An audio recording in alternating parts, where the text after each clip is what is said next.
Anyone who's ever done anything worth doing has dreamed big, failed mightily, and mostly started from humble beginnings. This is a podcast about such people. The most fascinating podcast in the world is fascinating because of the stories of the human beings. Hello, everybody. It's Pat DiCerbo, the most fascinating podcast in the world, and has nothing to do with me. It has everything to do with people that agree to talk to me. And today we have one of the most fascinating people I've ever met. His name is David Hilton Jr., and he's originally from suburban Chicago. I believe the suburb is Winnetka. And he is the son of one of the all-time top Northwestern Mutual producers, David H. Hilton Sr. And David graduated from Dickinson College in Carlisle, Pennsylvania in 1982 and had a 2-year deferred acceptance to the Tuck School at Dartmouth University. And during those 2 years, he figured he would get a job pretty much anywhere he wanted with his resume, and especially because the Tuck School had accepted him. And he found out the economy wasn't great. I think he told me there was 12.4% on inflation. And so he figured he would try his hand at selling life insurance because he had nothing better to do. He was introduced to the great Granum, who was a wonderful motivator and statistician and shaped the life insurance industry to a large extent from the standpoint of activity-based measurements and production. But he said that David could not be in the Chicago office. He could choose any other city. And Dave decided that he would either go to Boston or Philadelphia, and eventually settled on Philadelphia for his career. I know Dave through business, and as it turns out, he is recently retired from Northwestern Mutual, and he is, upon retirement, was the 7th most productive agent in the history of the entire company, probably over 100,000 agents in the entire history of the company. And he started another business in which he coaches life insurance people and other business owners, and just in general, in my case, dispenses useful advice when I need it. Dave is married to Anne and is the father of David III and daughter Margaret, and is the grandfather of 2 grandchildren whose names I do not know. And Rosie and Harry. Rosie and Harry. Dave is one of the best athletes I've ever met, and in spite of having a lifelong, some people might say, burden of type 1 diabetes, he is an extraordinary duathlete and is currently ranked number 2 in America in his age group for duathletes. So welcome, Dave. Thank you so much for agreeing to talk to me. Well, thanks for having me, Pat.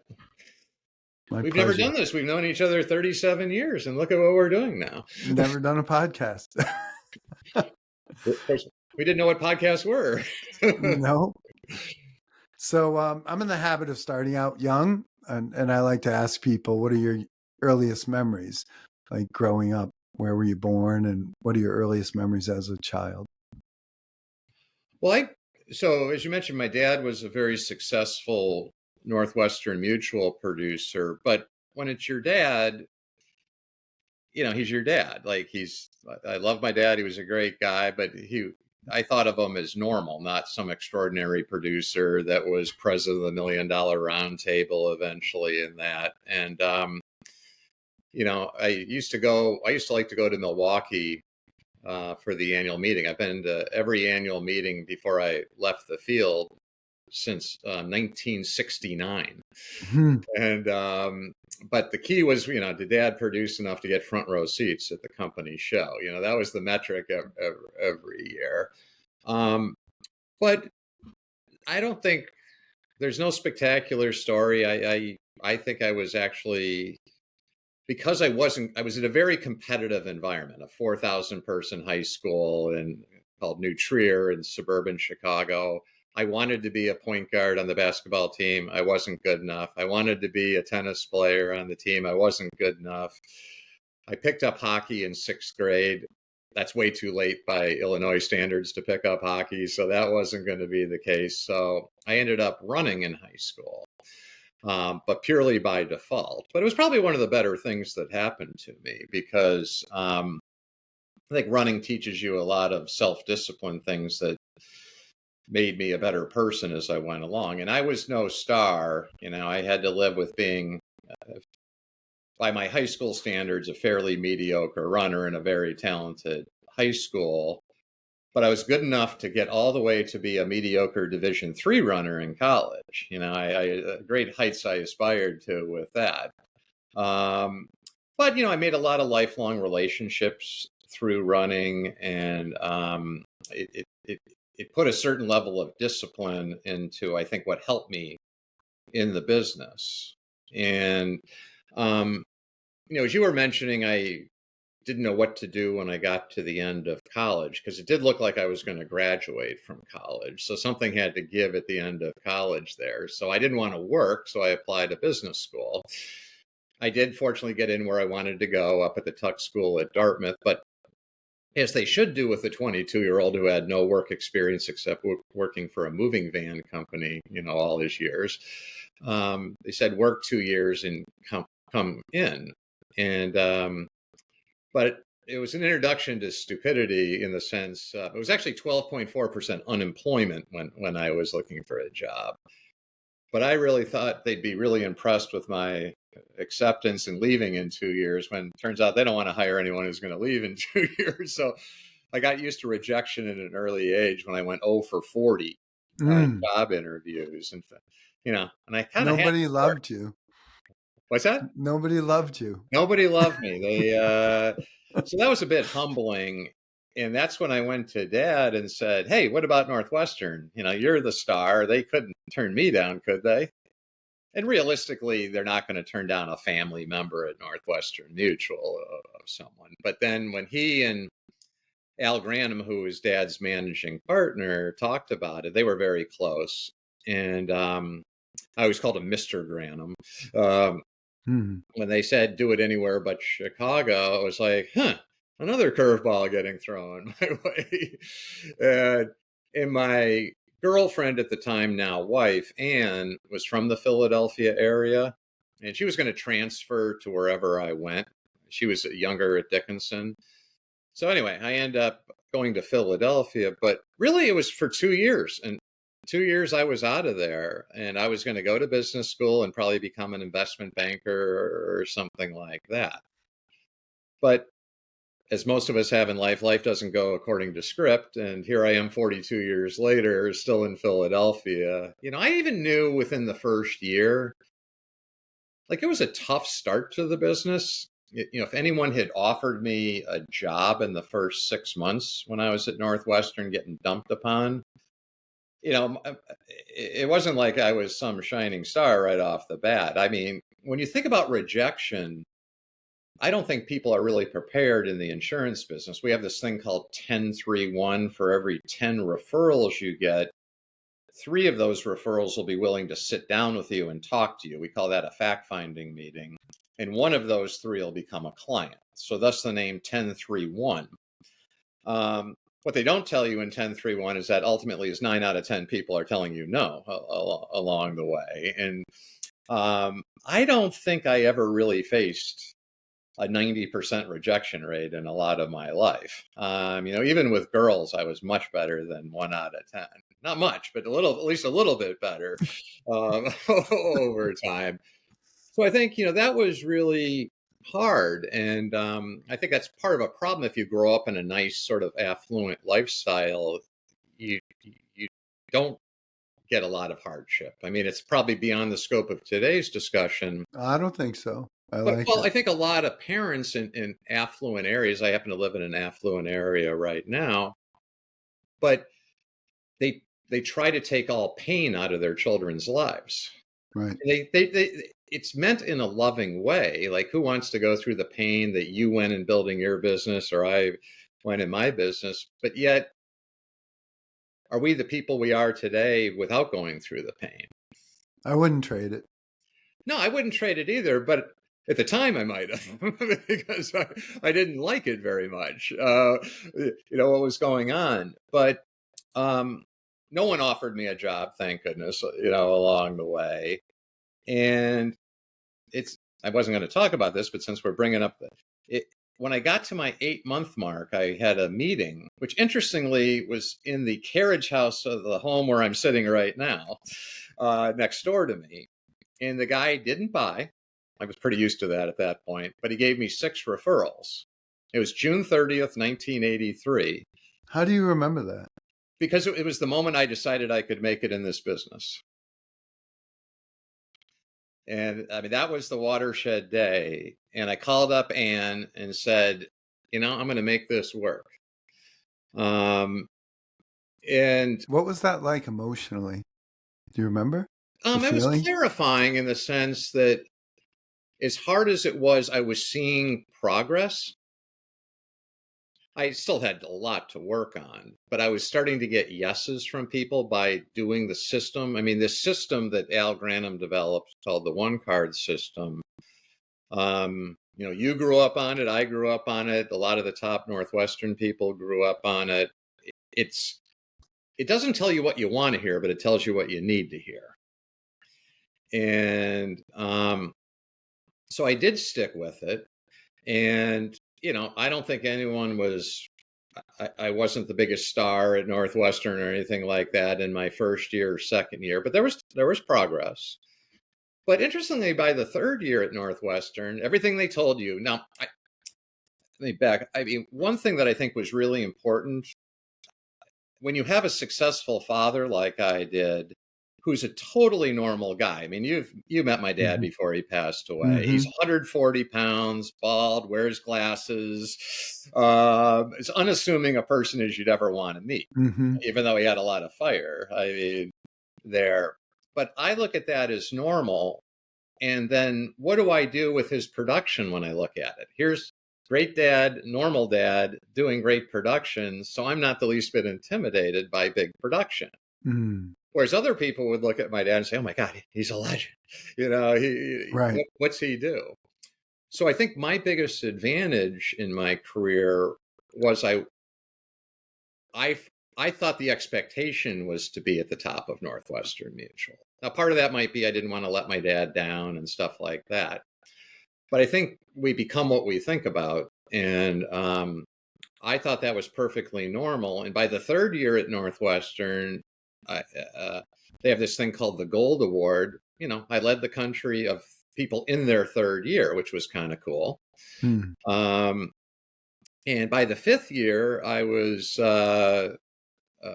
me and one other guy that Andy, were in the top 20. So out of 7,500 reps out there, all of a sudden I'm in the top 20 of them by my fifth year in the business. And it was year 5, year 6, year 7, year 8, year 9. I'd sort of arrived, and then you're kind of off to the races in terms of what you want to. I know you can't say this, Pat, but Pat, you've been there more than I have. Your audience may not know this because you can't say it, but you're actually third in the history of Northwestern. And I was only 7th. But we're both really fortunate that we fell into the career for 2 introverts that you wouldn't put as charismatic salespeople out in the world. So can we talk about that? Like, I've always thought of you as very quiet and introverted, yet a lot of people think of salespeople as gregarious and outgoing. How do you account for your enormous success with that as an understanding?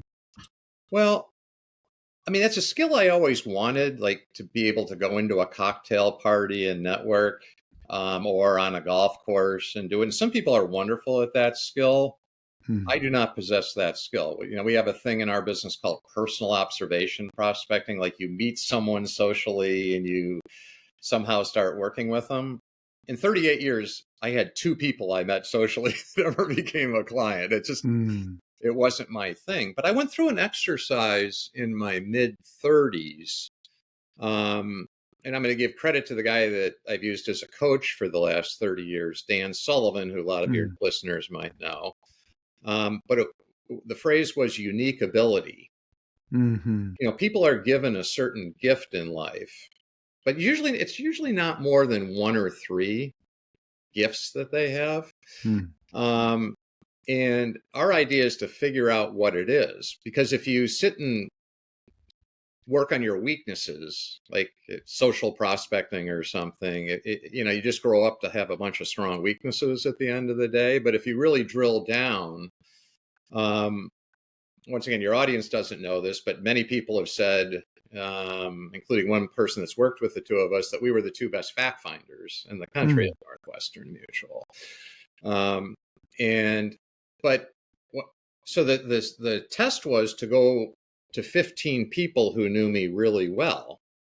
So I'm in a very ambitious state in my career, but I was also like, oh, I got to keep up with knowledge. I got to read all these tax journals and things like that. And I think I reached the nadir of this part of my life when in my nightstand, I had the book Tax Facts I was reading at night. It's great for going to sleep if you want to read it. But he asked me, Dan, do your clients really demand that you read Tax Facts in bed? I said, well, I would never tell anybody I'm reading Tax Facts in bed. But he said, well, why don't you ask them why they deal with you, or people who know you well, why they deal with you? So whether it was my dad or other people at Northwestern or some clients or some friends, and interestingly, no one came back and said, we deal with you because you're the life of the party. We deal with you because you're a walking textbook of the Internal Revenue Code. When cutting edge matters come along, you're the guy, Dave. But what they came back with was so simplistic. Like, I am very disciplined and organized. I think I do ask good questions and listen well and I'm trustworthy. But I was kind of waiting for something bigger than that didn't come. But there's a great phrase, play the game with the cards you have, not the cards you wish you had. And it's like, okay, if this is my skill and I can run this system that Northwestern has, maybe as well as anybody else out there, I'm going to double down on it.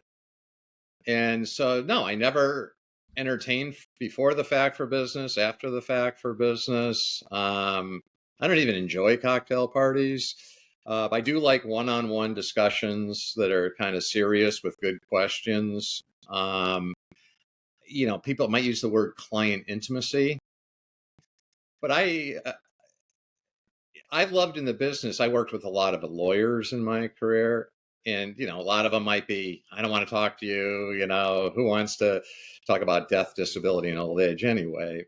But they were very negative when I would walk in the door. And this is probably the wrong phrase to use, but breaking them down over an hour was always one of the fun parts of the career. It's like a duel that's going on. And I know I'm right. I just got to show them that I'm right. And I thought the nicer way to put it for you is you're finding the real human being inside these guys. They had this tough exterior and they're human beings. And when you realize a lot of successful people out there are actually quite lonely. No doubt. And, they're told, and this is the name of my company now, is 10-point profitability, but it's measuring your life on 10 metrics. Now, granted, I made up the metrics, but we tend to reward people who make a lot of money and have a lot of power. But my point is, okay, I like money. I like power. Not that I had any, I didn't. But if you're divorced 4 times, your kids hate your guts, your health is terrible, you have no friends, no hobbies, and no spiritual life, are you really winning? That got me fired 3 times. But it's it's a bigger ball game than just your career rank at Northwestern Mutual or whatever position you're at as an executive. Or I had a great line from a lawyer once who was leaving the law firm as a senior associate, and she goes, everyone here at the firm wants to make partner, but I'm not sure everyone wants to be a partner Right. because of the price they have to pay to do it. So anyway, that got me into the career, and I found kind of a sweet spot I was doing. And I think it was just a matter of kind of rinse and repeat through the career. I think one great part about our career is it's a results-based business and not a time and effort business. So if we do it right, it's not 80-hour work weeks or something. I mean, to boil it down to its simplest level, if I have 3 good hour-and-a-half meetings a day, everything happens. And that was pretty much what I did for 30 years. Mm-hmm. So we kind of jumped from, I asked you your earliest memory. We didn't really get to it, but that's okay. But one thing that a lot of people wonder, like you were very visible, a leader by every measure, as far as I can tell. And you left the company with still, a lot of runway ahead of you if you wanted it. Why did you decide to change careers? So I would say that's, a very fair question. It was 52 years old when I attended this meeting Northwestern has called the Forum Meeting. Mm-hmm. And there was a speaker there. Now, a lot of your listeners probably have heard of this person now, Simon Sinek. Mm-hmm. But he was new then. This is 12 years ago. He was kind of the new kid on the block. And Northwestern's pretty prim and proper company, but this guy walks out in blue jeans, an untucked shirt, Brooklyn hipster glasses on, long hair. And I'm kind of like, who's this dude?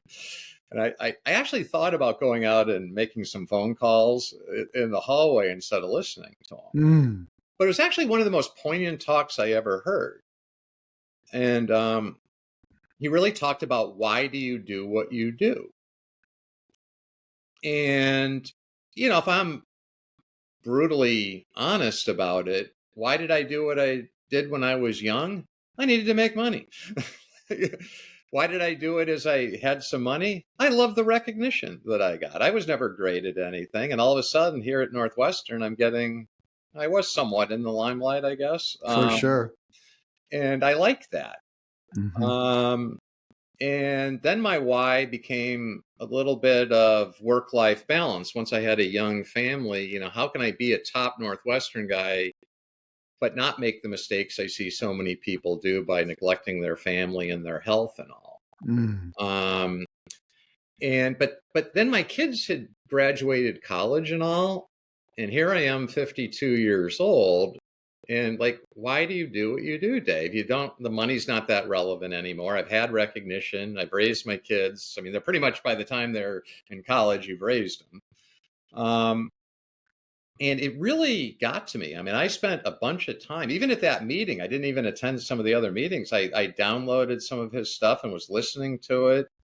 And after it took a few months, but I came up with, why do I do what I do? I loved these deep discussions I had with clients. I liked nothing better than when a client would joke with me that they were coming in for a session, or they called me the minister or the psychologist. They were saying it tongue in cheek, but it was a good source of what I call psychic income that I was getting. But the one thing that kind of gnawed at, so I developed this, my why is helping clients to grow both personally as well as professionally. And I think it's important, it's both, it's personal and professional, so they can become better versions of themselves. Most of us, me included, you included, we're not the best we can be. We're trying. I don't know if we ever get there, but we're trying to be better all the time. And so I was going along with that. It was going really well, 52. And then at 50, end of my 59, right actually till I turned 60, I took a sabbatical. I took 6 weeks. And I guess for your listeners, I didn't call the office once for 6 weeks. I got on my bike in Santa Barbara, California, and I biked 3,450 miles to Myrtle Beach, South Carolina. Mm-hmm. You get a lot of time to think, when you're on the bike 100 miles a day, especially in Oklahoma, where there's nothing to look at or do. there. And I didn't decide to leave the business, but one of the things I kind of came to was I wonder how good my discussions would be with people if there wasn't a product in the middle of it. Mm-hmm. I could never prove it one way or the other, but I thought, I wonder if it could be better. And I came back from the sabbatical, absolutely had the best 8-month run of my career to finish the Northwestern Mutual fiscal year. Actually made that top 20 again, even with the sabbatical. And I had decided 2 months before the end of the fiscal year I was going to leave, but did the top 20 thing. And the day later, called the executives at the home office and said, I'm done. Let's make this not look bad. In other words, people leave for the wrong reasons. They leave to go to competitors. They leave because they're mad or something. I wasn't mad at Northwestern. I love Northwestern Mutual. I love the executive team there.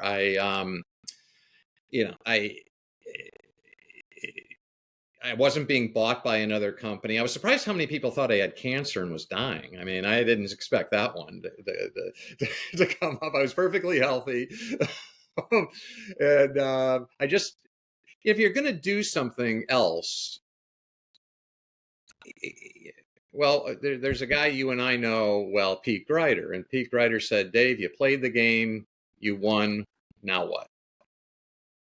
And that's kind of where I was. I wanted to, before I got too old, I wanted to build a 2.0. And even though it's counterintuitive to some people that you'd leave at the top, I don't know. I really, 4 years later, I don't have any regrets about doing it.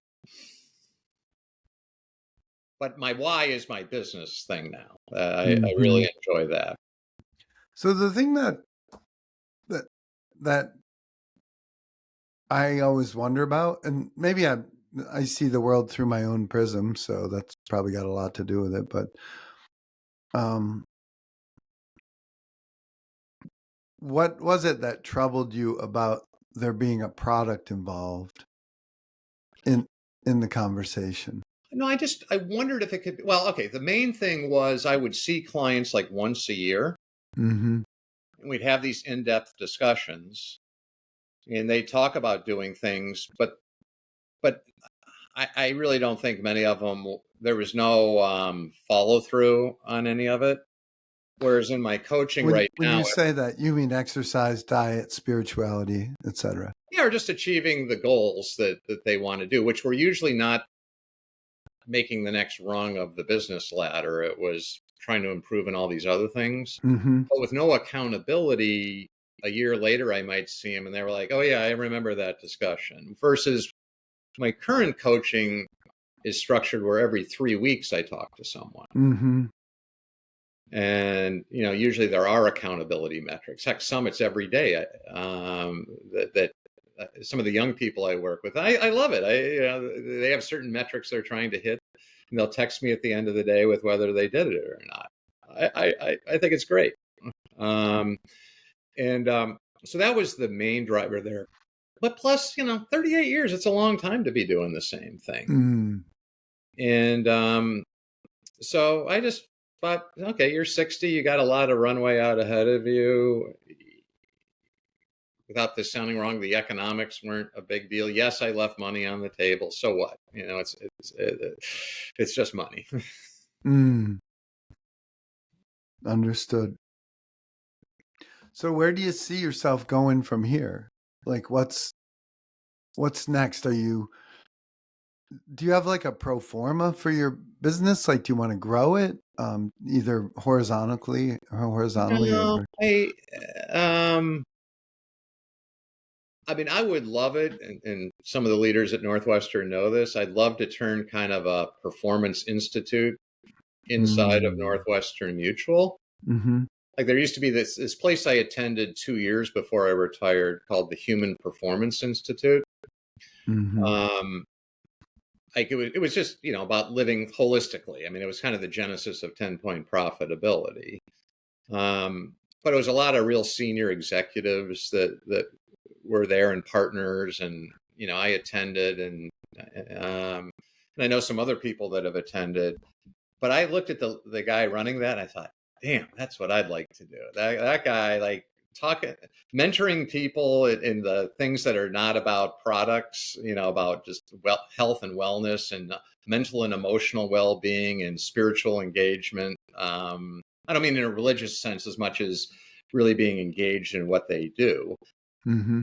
That just really excited me. But I don't really have the desire to build it myself. If our company, I think it'd be a great investment for Northwestern, but that's a big decision for Northwestern. So Mm-hmm. what I'm doing now is I work with a bunch of people one-on-one. I have older people, like over 55, who are either nearing retirement or have just retired and are trying to figure out the next part of their life.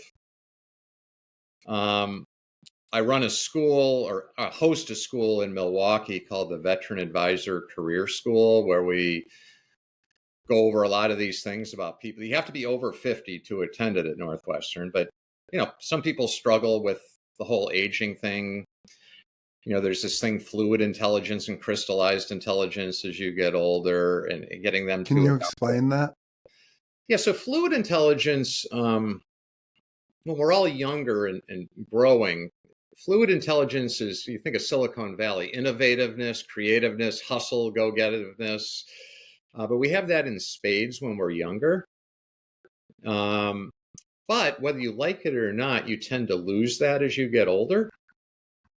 And we can bemoan the loss of it, but what we get when we're older is something called crystallized intelligence. And that's wisdom, teaching ability, emotional intelligence.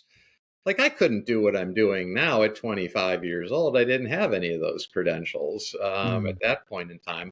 But similarly, I don't have the hustle I had at 25, 30 years old to go get new clients that I had back then.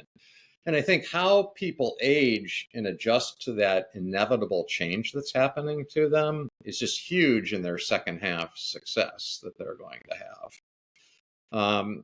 So that work is with a little bit older people. And then I do a bunch of work with younger people who are trying to they're all good, but they're trying to get to great. Now, whether that's the top 20 at Northwestern Mutual or this thing called Forum at Northwestern, which is like the top 2% of people.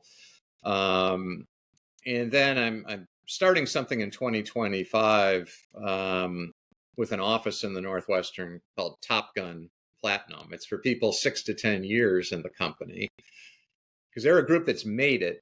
Like, if you get to 5-year mark, you're usually going to make it. But a lot of people get lost between years 5 and 10 at the company, and kind of taking that group and we can call it the ceiling of complexity they get to. They're getting married, they're having kids, their business is growing, and how you navigate that, everything from finances to health and wellness. It's a really vital time in your career. And I like that demographic to work with. So that's mainly what I'm doing right now, those areas. So I feel like this is none of my business and my opinion is irrelevant. However, I feel like that older group, the 55 plus group, like a lot of what you can do, and I feel like you're pretty self-aware, even though you've had all this success and you seem super happy. I feel like you can identify with some of the stuff like Brene Brown talks about guilt and shame and lack of connection. And a lot of these people are sort of sleepwalking through life without good relationships, and they're overweight, as you point out, and they smoke cigarettes or they're drinking heavy. And, they may have a lot of money, as you pointed out, but the reason that they do all those other things, in my view, is because they feel so bad about what has comprised their life up to this point. And everybody's got, things that they're not proud of in their life. And learning how to forgive themselves and deal with it. As you know, I go to AA meetings, and a lot of it is, I did what I did and I didn't do what I didn't do. And that's it. I can't do anything about the past. And I feel like you can help people understand themselves better. And maybe you are, but I haven't heard that. No, I think, one big weakness I have right now is Like, I think I was a good salesman, but I'm a terrible marketer. Like, I Mm. haven't marketed one person I work with yet. Like, Northwestern asked me to do the school and everything like that. Um, so it just happens that more younger people than older people are reaching out to me. But I think the work with the older people, I guess you'd have to ask them, has gone great. And you're right, I can identify with that group a lot more. And I think there's an interesting thing called the gap theory. That that we have this Again, version of Dan Sullivan, right? yeah, Dan, you have a version of ideal in your life. Mm-hmm. And the problem so many people do is they measure it against ideal. Mm-hmm. And like, unless you make CEO of Northwestern, then you haven't been successful, because that would be the ultimate, and even as CEO, you probably have things that you're not. So instead of measuring, you make goals and you have ideal, but you always measure backwards. And I think the most interesting one I ever did on this was right after I left the field in 2021. I did a gap on my 38 years. And if I could say, oh my gosh, I didn't do this when I was younger. That was a stupid idea. Hiring that person was terrible. I should have done this. I should have embraced um, integrated planning better. And you'd think, if someone heard me and didn't know me, they said, "This poor guy, he's probably some Yeah. struggling guy, What a loser. sad in middle age and everything." He But got fired from right, Northwestern. but I was focusing on what I didn't do right. But on the other hand, if you go back 38 years, would I have signed up for the deal I had? Mm-hmm. Yeah, I You hit mean, the lottery. it was way better than I ever could have imagined. So I think how Mm-hmm. we look at things, and I think a lot of older people who maybe got passed up for a promotion, or one of their kids isn't perfect or something like that. We're all works in progress at the end of the day. And I think with Mm-hmm. this 10-point profitability idea, a big one for older men our age is, yeah, their health and wellness generally isn't very good. Mm-hmm. I would say social is probably maybe the biggest one. Like, is their marriage everything they thought it could be? Most of the time, it's not. Is their relationship with their kids what they want? Probably not. But also, a lot of men, I used to work a lot in the big four accounting firms. And if for your listeners who maybe work or know people in that world, you leave at 60. I mean, you're not there's no 61 or 65, deal you can cut. You're out at 60 years old. And they have these mammoth defined benefit pension plans, and they've usually been pretty frugal as accountants, so money isn't a problem for them. But boy, they work a lot of hours. I mean, they probably go 80 hours a week from 22 years old to 60 years old. Um, but so many of them, they don't know what to do the day after they leave there. They don't have a friend network. And interestingly, 60, it might also coincide with around the time their kids are growing up. So they've had the career and the kids for all these years, and then both go away around the same time. And yet, if you're 60 years old, it's reasonable you're going to live another 30 years nowadays. And that's a scary proposition, because it used to be you retired and died a few years later. Now you've got to build it out. And I think that's a really interesting discussion with the older people that I work with right now. And yeah, it takes a little bit of humbleness to say I don't have it all figured out, versus the posturing that some people will do.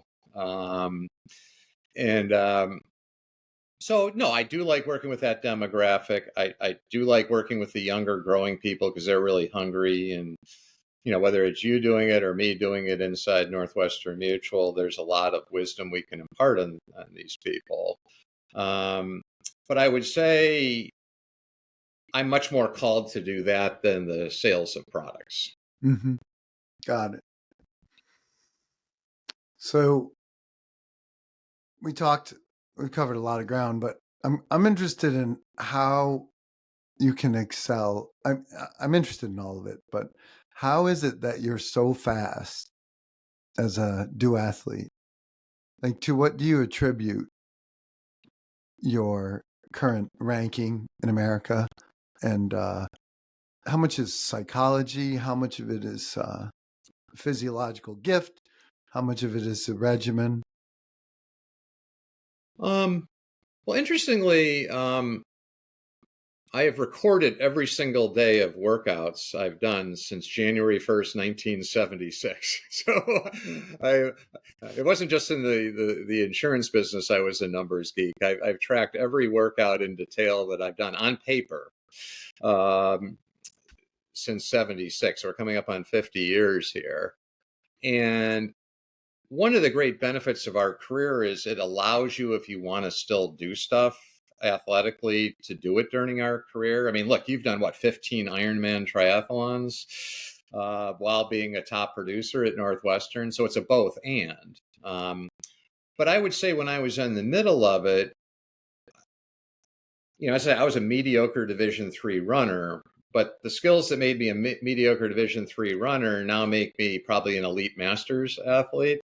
It's not that I'm faster than I was back then. I'm not. But my regression has been far less than normally would happen with aging. But part of that is my weight's never gone up. I still weigh 158 pounds. I train every day. My aerobic engine, I have been tested, is quite strong. But also that I took to cycling much more than running. At 41, I started cycling some. And I mean, like real road cycling, not just riding a bike around the block. And for whatever reason, my body type or whatever it is, I just really took to cycling, much better in terms of a talent standpoint. But I am a quintessential nerd when it comes to training and the science of training. I mean, as I like to say with my cycling and running, on the 10-point profitability, friends are a category, or relationships. Health and wellness is a category, and hobbies are a category. And for me, the athletics takes all three of those and combines them together. I can go out on a 4-hour ride with friends and we can talk about training theories and stuff and race each other up hills and things like that. And there's like nothing I'd rather do than do that. So for me, I think this is true of my coaching. When your hobby can become your profession, so now I can justify it even more in the sense that if I'm going to walk my talk, I have to be really healthy and fit.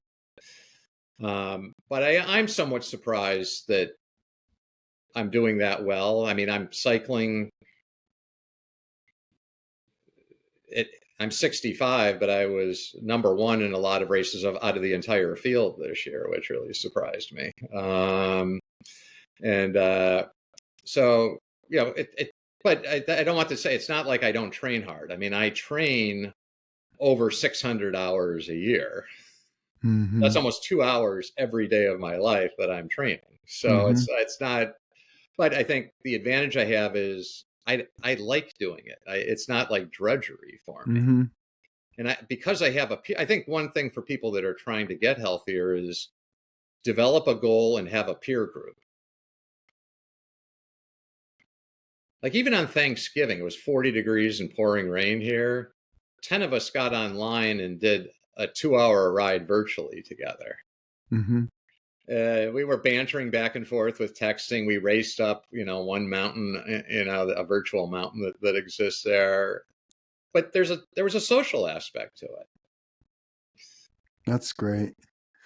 So it's funny.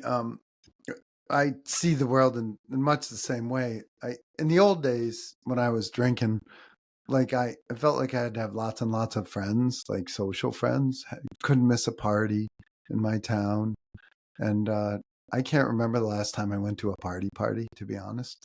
But I feel like I have lots of friends. They just all ride bikes or run at this Yes, point. I might add golf. I have friends that if you don't golf, run, or bike, I probably don't know you very well. Not a fit. But look, maybe I should be Nothing more personal. broad. But I don't know. there's only so much room in our life I, to do only stuff. so much time in the day. Yeah. So And, I'm and gonna put my time there, and I mean, yeah, it can be criticized, but I don't care. I'm not changing what I'm doing. me neither. It's funny though. You go on a 50-mile bike ride with someone, even if you don't know them well, you're probably going to get the story, whatever the story is. It's probably going Very to come true. out Yeah.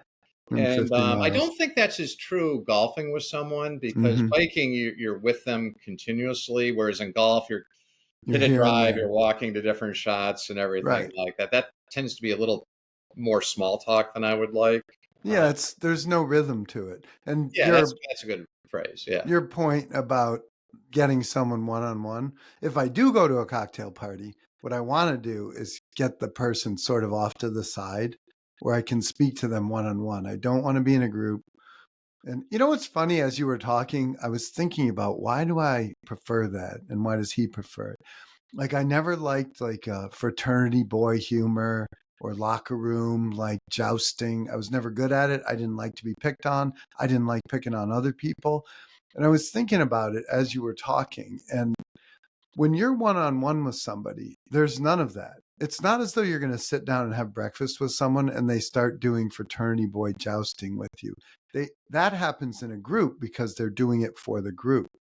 When Sure. you're one on one with someone, even if it's someone you might be at odds with, you you probably figure out a way to get along. And that's why I seek it out, because I've struggled professionally and personally, sort of befriending certain people when it's part of a group. But I find like one on one I can get along with almost anybody.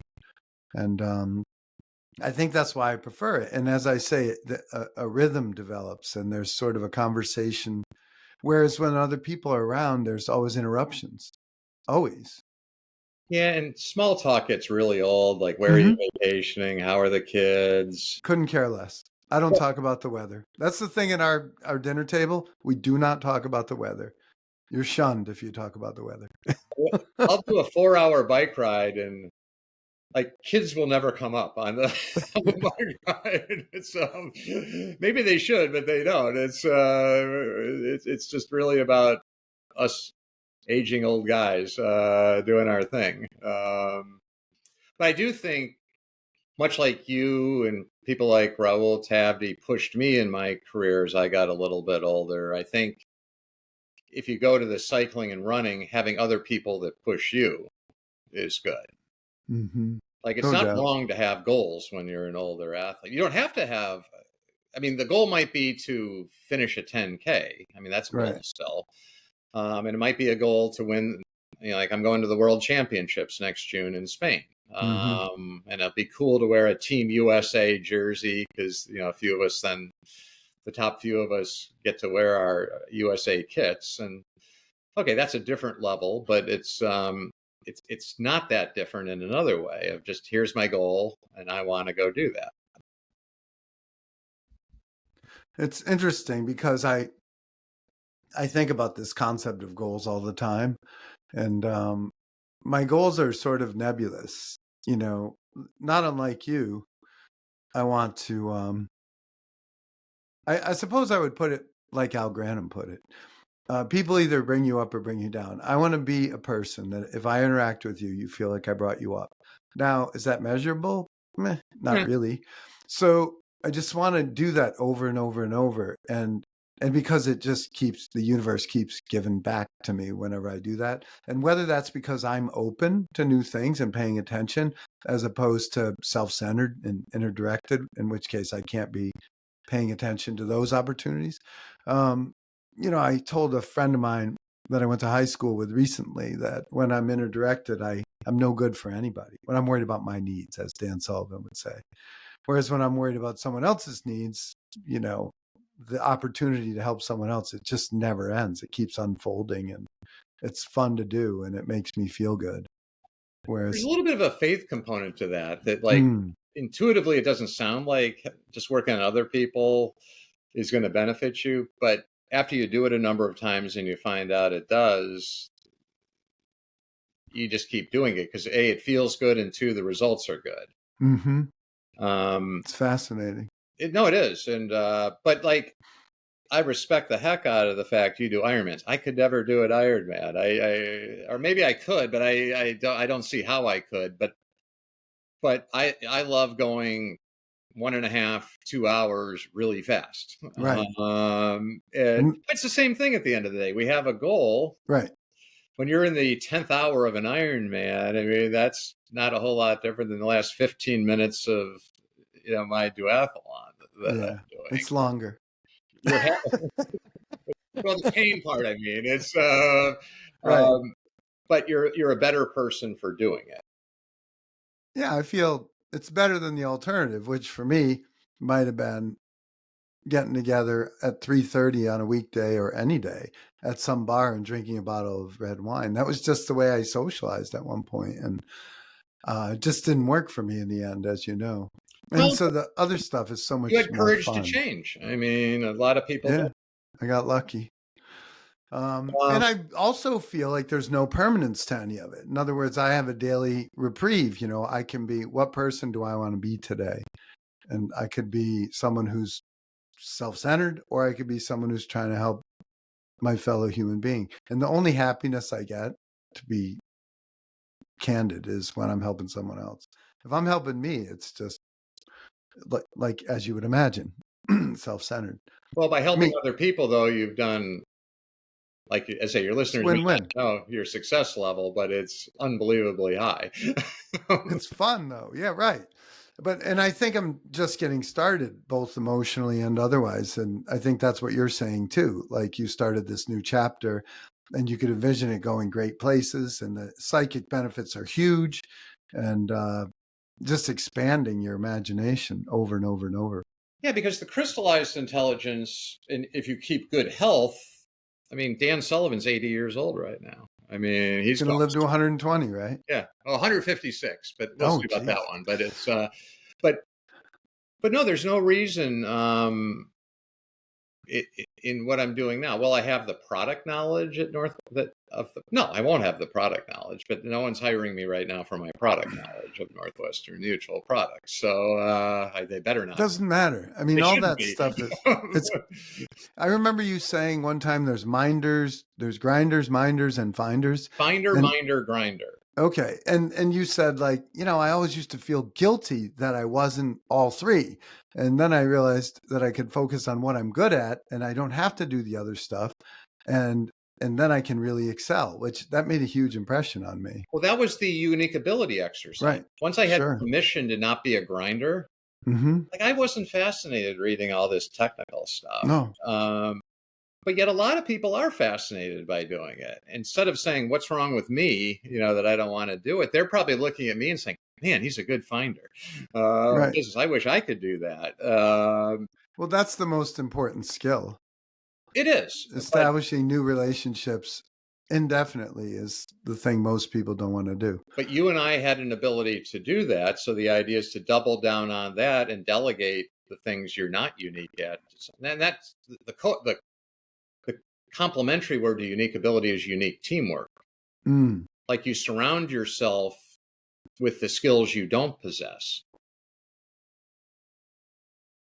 And in my case, I needed grinders around me and detail people around me, because my highest and best use was client relationships and finding new clients.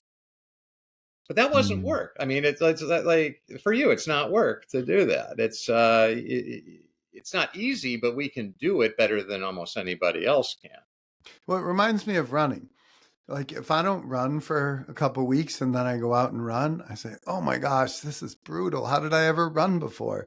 And then, of course, you run for a few days and it all comes back. But, the things that are the most difficult, if I do them over and over and over again, they become routine. Like you mentioned the triathlon thing, and the enormity of those distances, if I really think about it, is terrifying for me. So I tend not to think about it. But even the day of the race, Wait, Pat, do your listeners know what an Ironman is? Pat I don't know.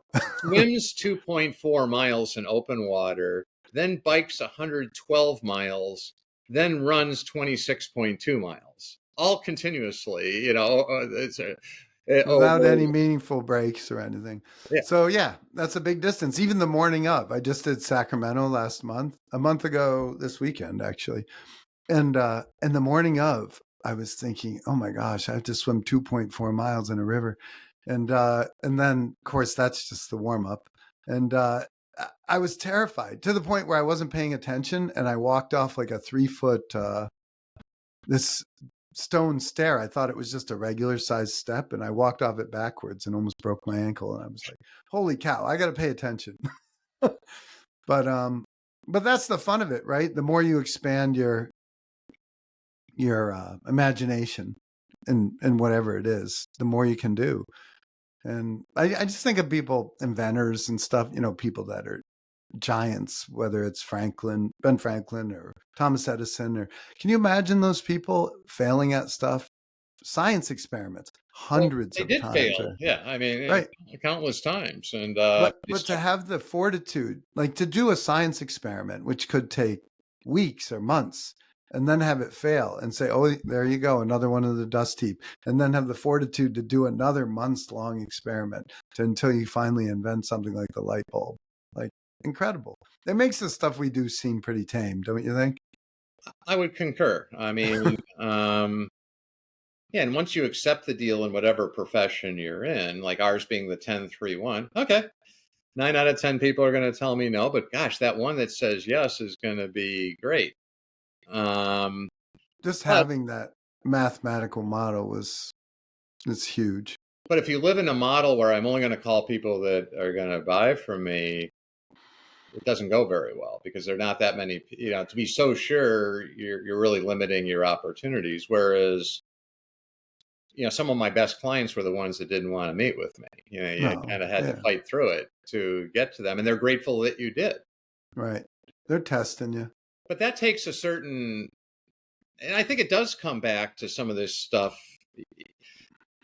Like health and wellness, you could categorize it as if you're not healthy as in a fitness thing, you're going to have less energy to do the hard work. If you don't sleep as well, I've learned a lot more about sleep since I left the field. Mm-hmm. Nutrition, I mean, I could be better, but I'm okay at it. And stress management. Mm-hmm. But if you don't have those things working for you, the day-to-day work, whatever you're doing for a living, gets to be awfully difficult. But a lot of professionals get into vicious cycles. If they don't sleep well and eat well, they feel tired. They drink 6 cups of coffee, then they can't sleep. To go to sleep, they Mm-hmm. start drinking a bottle of wine. Mm-hmm. Then they don't sleep well because they had the bottle of wine, so they drink more coffee the next day, and it's just rinse and repeat. And it catches up with you after a while. Eventually. I just remember I heard a Dan Sullivan speech one time, and he was listing off all the poisons. It's like caffeine, nicotine, white sugar, alcohol, and I don't know, most people ingest them every day. Yep. And I say perfection's hard to ascertain in something like that. But can we there's a thing it started with British cycling, and it's used a lot in the pro cycling world, called marginal gains. Mm. The guy that wrote Atomic Habits, James Clear, actually used some of this British cycling stuff in his book, the Atomic Habits book, for making little improvements. If you have multiple drinks a day, limit it to 2. If you are watching TV right up till you go to bed, turn the TV off an hour or 2 before you go to bed. Don't eat crap for breakfast. Eat something, that's going to be a slow release of energy for you, not fat and sugar that most people do. I mean, one I see a lot is people will have donuts and coffee, till like 2 in the afternoon. Then they'll say, "Oh, I better have a salad." They'll have a salad, and they have no good fuel in them the entire day. And then what happens when they get home? They binge. Mm-hmm. Binging can be alcohol, it can be sugar, but they binge, and they've ruined everything good about their health. And they're not consciously doing it, but the body gets stressed out with cortisol when it's not getting what it needs. And cortisol release says, I want sugar and fat. Right. So please, I'm going to force you to do this. Mm. And to me, that's a whole interest. We could spend a lot of time on cortisol, but what it does to people. Not that we're going to avoid cortisol, but we can limit it if we do the right things. So I'm in the habit of talking about the hyphen. You know what the hyphen signifies? No. It's the most important punctuation. And because it's between your date of birth and your date of death. That I, murky orig- middle in between. I originally heard that from Pete Grider, who you've mentioned liberally today, but he gave that example in a speech. And if I never met you and I didn't know anything about your life, what would you want me to know about you? That he was competitive with good work-life balance. He played to win, but without compromising the important things in life.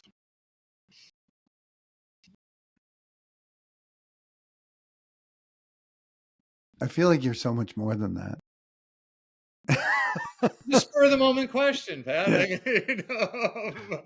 Like you've also helped so many people.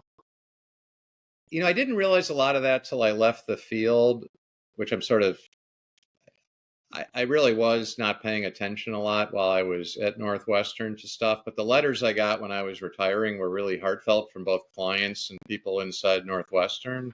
Mm. And I mean, as a regret, I wish I'd appreciated that a little bit more along the ride, because I'd like to think I helped people, but I never really was paying attention to whether I was just doing what I was asked to do. And I think it helped people, but I don't know if I was getting the psychic gratification inside the company as much as I probably should have.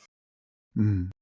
So you, in your email to me yesterday or the day before, you made mention of Al Granum and how your father was the first experiment, I guess, on the one card system. He was patient zero. He was patient zero. And that Al Granum told you personally that you were the best user of the system. Yeah, that was really cool. It was in 2010, Mr. Granum was near the end, and I got asked to do a main platform talk at Northwestern Mutual about him, because I was sort of the guy who followed the system and all, or at least was known for that. And I was very honored to do it. He was so frail, we couldn't even get him up on stage. He was in the audience, though. But that was really a cool moment for me. Probably the best speech I think I ever gave, too. Mm. But anyway, after that talk, he said, Dave, and we had done some talks together around the Northwestern, Al and I. Whenever they want to emphasize client building, they would bring out Granum and I, like in the early 2000s and stuff. But he said, your dad was the first, but you know what, David, you were the best. Mm. I don't mean best sweet. person, but the best who ran the system. Right. It's funny because I think a lot of people have access to it, and I might be one of them. Like, I could do a better job using it. Well, I didn't realize I was doing it as well as I was till I've maybe gotten into the coaching world and realized it's not like it's a hard system to do, but it takes a certain level of discipline to do it. Mm-hmm. No doubt. And so, but that was meaningful. And then, some people who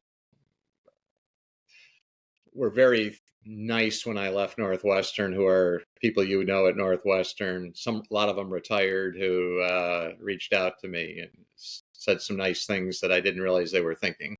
Oh, that's great. So that was good. Was there anything you might like to say or ask me before we wrap up? Well, I think it's a great thing you do, and I hope the listeners. I guess I would say that life can be a both and. Like sometimes people look at it as either or. I can be either successful in my career or live in good balance. And unfortunately, some people who aren't successful professionally love to play the card that, oh, well, I was a great family man. I didn't want to compromise myself to be a great producer or whatever they were going to be. Mm. And candidly, I think it's a bunch of BS. I think we can succeed at both. It takes a lot of focus and concentration. But if you really focusing on the right things, it involves things like, the health and wellness part, like I was okay at those. The mental part of the business, I had a great ability to focus in the business every day. I had a great wife who was running the household. And I didn't have to worry about what was going on in the house Mm. all the time. Emotionally, I always struggled with rejection. Maybe it's my introvertedness, but Yeah. I always fought that. I mean, I Yeah. just didn't like getting rejected. Whether that's insecurity, I don't know. No, well, I feel very strongly about it. I believe it's biology. Okay. What the animal brain hears is, I don't love you. And what the animal brain says is, if you don't love me, then I can't be in the tribe. If I can't be in the tribe, I'm going to die. And your brain does that immediately. And I don't believe, like, that's why you see so much premature retrogression in every field. People get to be like 55 or 60, they have a pile of money, and they just don't want to take any crap from anybody anymore. And the translation of that is, I don't want to be hurt anymore. I just believe there's a 5-year-old child Well, inside. but I would also add to that people don't appreciate when they're 55 or 60 that you can't do what you were doing at 25 to 30. The energy level, you can get away with a lot when you're 25 or 30. I like to tell the story of, my best 10K I ever ran.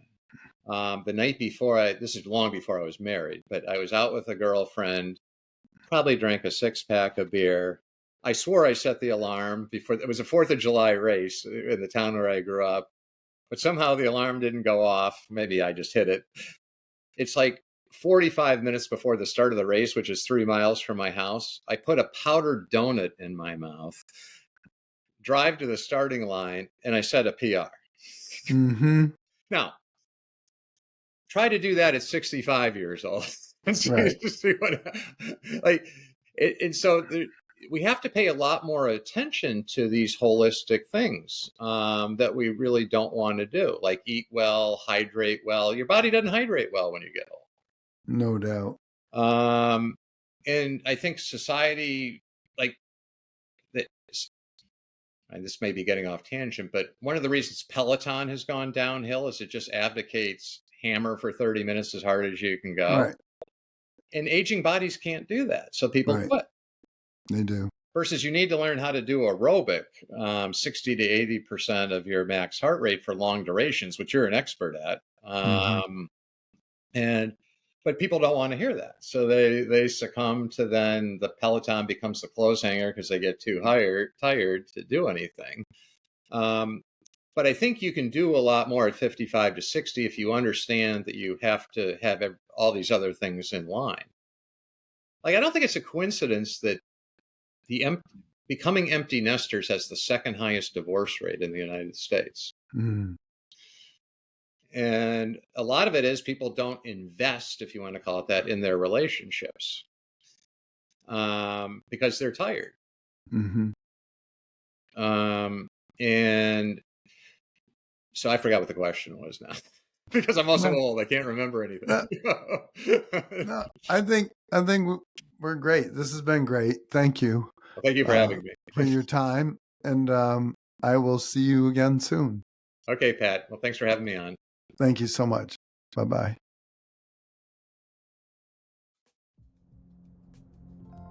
If you enjoy the most fascinating podcast in the world, please follow on Spotify, subscribe on YouTube, and follow on Apple Podcast.